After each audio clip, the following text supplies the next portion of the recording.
கோயிலை கட்டாதான் கண் உறுத்துது. அது இருக்கிற பணத்தை எல்லாம் எடுத்து கல்லூரி கட்ட ஆரம்பிக்கிறது. ஏங்க கோயில் கட்டுறதுக்காக உங்களை போல் இருக்கின்ற நல்ல உணவுப்படுத்துகள் தெய்வ விருத்திப்படுத்துகள் உண்டியில போய் பணம் போடுறீங்க. அது அறநிலையத்துறை செய்யுது. அது எதுக்காக செய்யறது? எதுக்காக உண்டியில பணம் போடுறீங்க? அந்த கோயில் அபிவிருத்தி பண்ணுவோம், அந்த கோயில் விரிவுபடுத்துவது, அதுக்காக நீங்க போடுறீங்க. அந்த பணத்தை எடுத்து கல்லூரி கட்டல. ஏன் அரசாங்கத்திலிருந்து கல்லூரி கட்ட வேண்டாமா? என்னை பத்தி பேசுறார். அறநிலையத்துறையிலிருந்து பணத்தை எடுத்து கொடுத்தா எடப்பாடி பழனிசாமி கொதிக்கிறார்.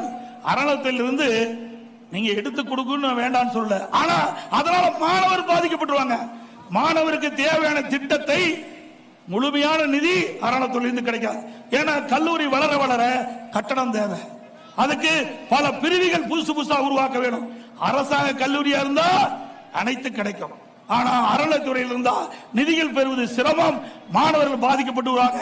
மாணவர்கள் பாதிக்க கூடாது என்பதற்குத்தான் இதை நாங்க சுட்டிக்காட்டினேன்.